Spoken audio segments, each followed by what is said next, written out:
कदम कदम मिलाए जा, खुशी के गीत गाए जा। ये जिंदगी है कोल की, तो कोल पे लुटाए जा। आप लोगों ने सुना होगा, उसको थोड़ा सा मैंने चेंज कर दिया है। कदम कदम मिलाए जा, खुशी के गीत गाए जा। ये जिंदगी है कोल की, तो कोल पे लुटाए जा।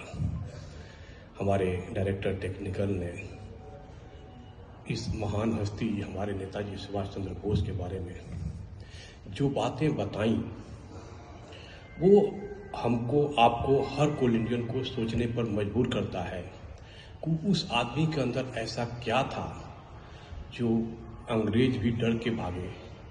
आज तक हम उनको नमन करते हैं और उनके जन्म जयंती को पराक्रम दिवस के नाम से मनाते हैं।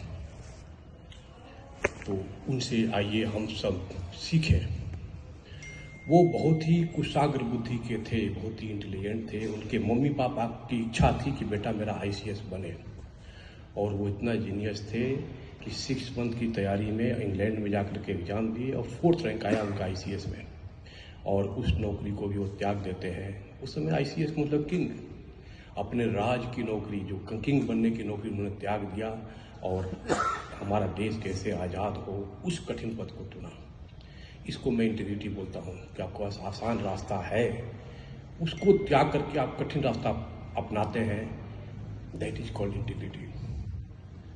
उसके बाद वहाँ पर भी उन्होंने खूब अच्छा से मेहनत से काम किया, और इतना काम किया कांग्रेस के अंदर कि वो कांग्रेस के प्रेसिडेंट बन गए 1938 में।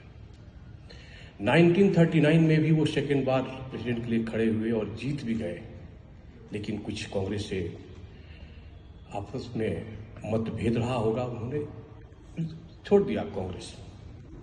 मतभेद का मेन कारण था कि उस समय World War II शुरू हो चुका था और इंडियन लोगों को इंग्लैंड के फेवर में लड़ने के लिए बोला गया था विदाउट कंसल्टिंग ऑफ एनीबॉडी। और इस माँ भारती को ये स्वीकार नहीं था कि जो हम पर गुलाम कर रहा है हम उसको सहयोग करेगा। जैसे हमारे भी कोल्ड इंडियंस हो गए हैं, जो हमारे कोल इंडिया पर नुकसान कर रहा है उसका हम सहयोग करना छोड़ दिए हैं, वो लीडर बन गए हैं। वैसे ही मैंने उनसे सीखा है कि लीडर बनो।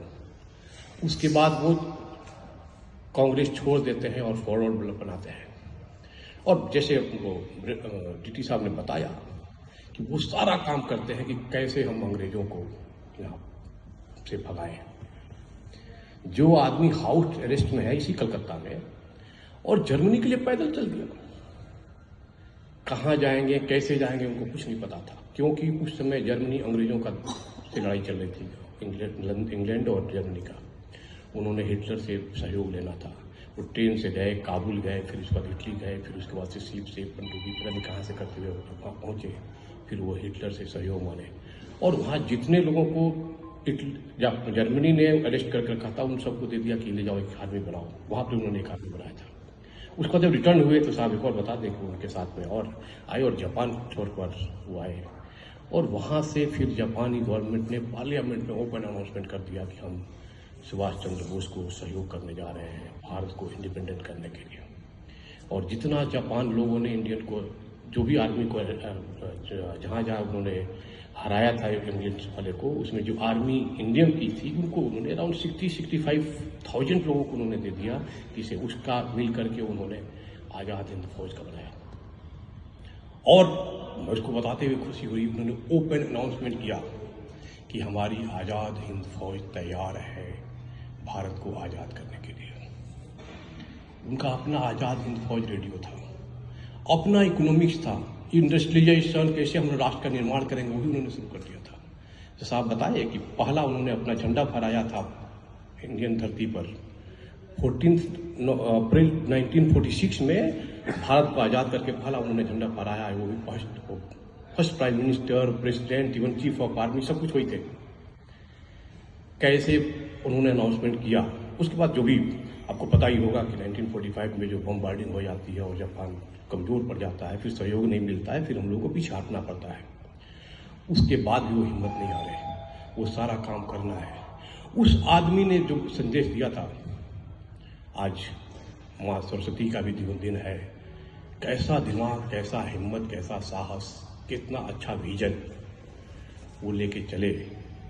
उन्होंने जो अपने आज़ाद हिंद फौज के सैनिकों के अंदर डाला, जो आप बता रहे थे साहब कि ओपन ट्रायल, कोर्ट ट्रायल हुआ था, वो भी रेड फोर्ट के नाम से जाना जाता है, वो अंग्रेजों ने मूर्खता किया था।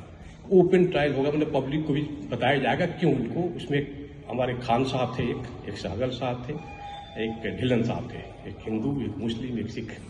उनका ओपन ट्रायल हुआ। जनता को पता चल गया कि ये जो आज़ाद हिंद फौज है वो इंडिया पर अटैक नहीं करने आ रही थी।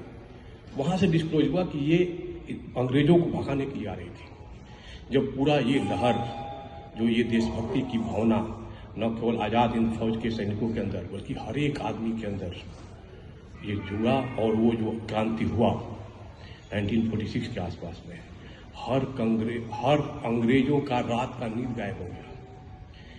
डर सबसे बड़ा चीज होता है। उनको कब कौन पकड़ के मारेगा, देखिए ये चीज पता नहीं लोग एग्री करेगा कि नहीं करेगा, लेकिन भय बिन प्रीत न होए। वो खाली गाल दूसरा दे देने से कोई नहीं भागता है। उसको शूट एट साइट, चाहे हम उसको छोड़ेगा नहीं, रोकेगा टोकेगा, उसको ट्रांसफॉर्म करेगा। अभी जो हमारा कोल इंडिया मिशन रिफॉर्म ट्रांसफॉर्म पे चल रहा है, ये रिफॉर्म का सबसे बड़ा सबसे बड़ा एग्जाम्पल है।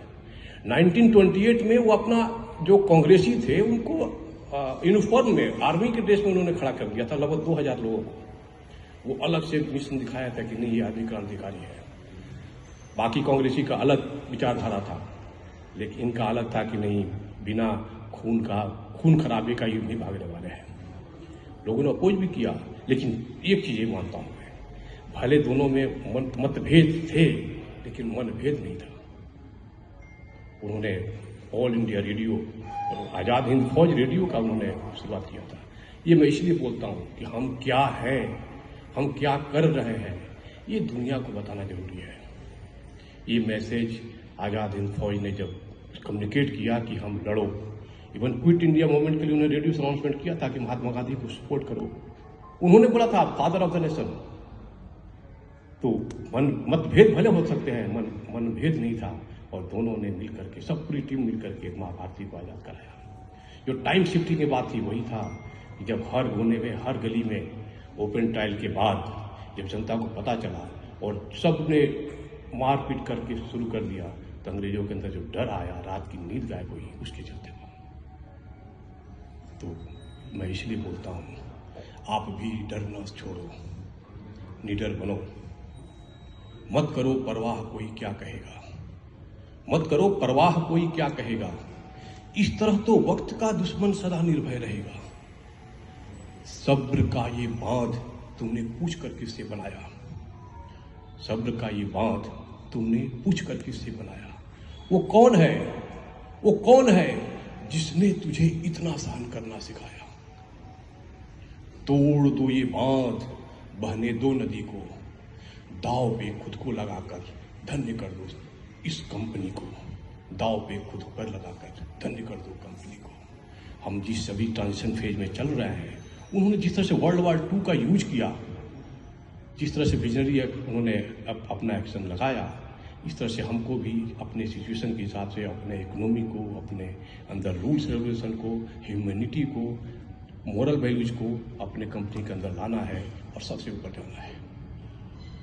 लास्ट में मैं बोलूँगा, धरा पे अंधेरा बहुत हो गया है, धरा पे अंधेरा बहुत हो गया है, घनाए अंधेरा बहुत हो गया है। उठो मेरे बंधु, उठो मेरे साथी, कदम से कदम को मिलाना पड़ेगा, दिए से दिए को जलाना पड़ेगा, दिए से दिए को जलाना पड़ेगा। जय हिंद।